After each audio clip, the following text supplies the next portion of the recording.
आयुष विश्वविद्यालय के उद्घाटन के समारंभ में उपस्थित हमारे देश की माननीय राष्ट्रपति श्रीमती द्रौपदी मुर्मू जी, उत्तर प्रदेश के माननीय मुख्यमंत्री योगी आदित्यनाथ जी, प्रदेश के माननीय जल शक्ति मंत्री श्री स्वतंत्र देव सिंह जी, प्रदेश के माननीय आयुष राज्य मंत्री स्वतंत्र प्रभार डॉक्टर दयाशंकर मिश्र जी, सांसद गोरखपुर श्री रवि किशन जी, विश्वविद्यालय के कुलपति प्रोफेसर KRC रेड्डी जी, सभी विधायकगण, सभी सांसदगण, सभी जनप्रतिनिधियों, सभी इस क्षेत्र में काम करने वाले सभी डॉक्टर, रिसर्चर और अभ्यास करने वाले सभी छात्र छात्राएं, सभी महानुभावगण, देवियों और सज्जनों,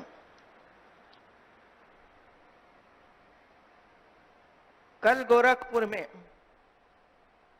एम्स विश्वविद्यालय का उद्घाटन के साथ साथ पहला दीक्षांत समारोह हमारी राष्ट्रपति मुर्मू जी के साथ हुआ।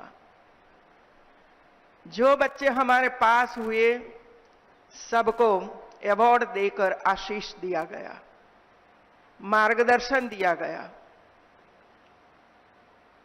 और आज एक बड़ा विश्वविद्यालय आयुष विश्वविद्यालय महायोगी के नाम से इसका उद्घाटन भी राष्ट्रपति जी के हाथों से हो रहा है। खुशी है मित्रों कि धीरे धीरे करके हमारे राष्ट्रपति हो, उपराष्ट्रपति हो, भारत के प्रधानमंत्री हो, कि राज्यों के मुख्यमंत्री हो, कि हमारे मंत्रीगण हो, सभी स्वास्थ्य की दिशा में, विकसित भारत बनाने की दिशा में सब अग्रसर है और होना ही चाहिए मित्रों। एक समय था कि कहीं भी हॉस्पिटलें नहीं थी और हजारों बच्चे, हजारों माताएं, हजारे हमारे भगिनी बंधुओं का जीवन समाप्त हो जाता था।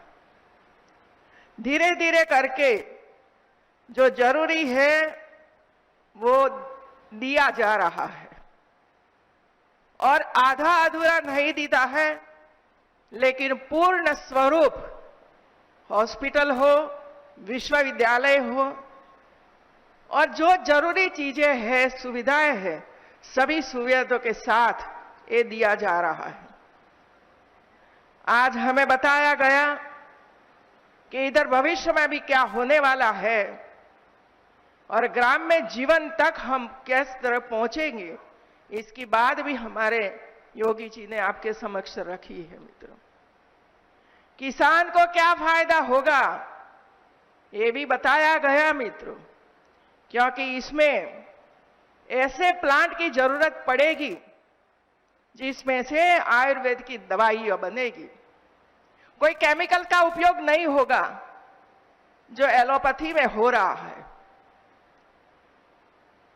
हर गांव इसके लिए जो तैयार हो जाए, एक गांव एक मेडिसिनल प्लांट उगाए, दूसरा गांव दूसरा, तीसरा गांव तीसरा, तो आर्थिक उपार्जन भी होगा और देश की जनता के लिए आशीर्वाद रूप भी होगा और हम हमारी परंपरा खेती में से हम बाहर निकल सकते हैं मित्रों। ये दिशा में भी सरकार सोच रही है, ये बहुत ही गौरव की बात है मित्रों।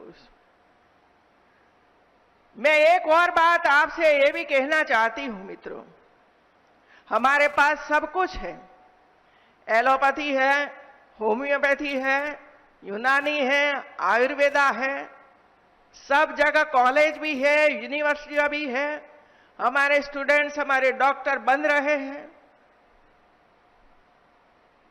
संपूर्ण सुविधा है मित्रों। लेकिन एक बार गहराई से हमें सोचने की आवश्यकता है, क्योंकि मैं जब जनपदों में जाती हूं और जब आंगनवाड़ियों को देखती हूं, प्राइमरी स्कूलों के देखती हूं, झोपड़पट्टी में जाते हैं, क्या हम वहां तक हमारी ये सभी दवाएं पहुंचा सके हैं? मुझे ये विचार आता है मित्रों, ये मेरा विचार है, यदि आपको पसंद न पाए, लेकिन हमारी आंगनवाड़ी में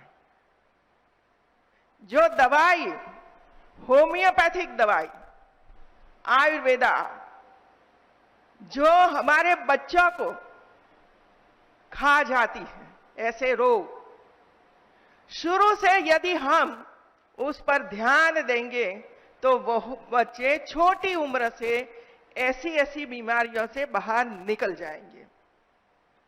इसी तरह हमारी एलोपैथी तो है ही, लेकिन होम्योपैथी की दवाई की जिस तरह उसका प्रचार प्रसार होना चाहिए, ये नहीं हुआ। क्योंकि मैं राजभवन में रहती हूं मित्रों, वहां भी 3 प्रकार का डॉक्टर भी है, दवाइयां भी है, काफी मात्रा में दवाइयां है, वहां 400-500 लोग निवास करते हैं। लेकिन जब मैं वो सेंटर पर जाती हूं और रजिस्टर देखती हूं, कितने लोग एक महीने में आपके पास दवाई लेने के लिए आए, तो एलोपैथी में 40-50 लोग डेली आते हैं।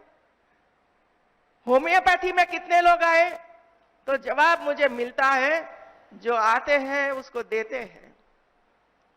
क्या बच्चों का दांत आता है उसी समय होम्योपैथी दवा कितनी उत्तम है, ये हमारी माताओं को पता नहीं है। और इसी वजह से ऐसी हॉस्पिटल में या तो दवाई के सेंटर पे जाते नहीं, लेते नहीं।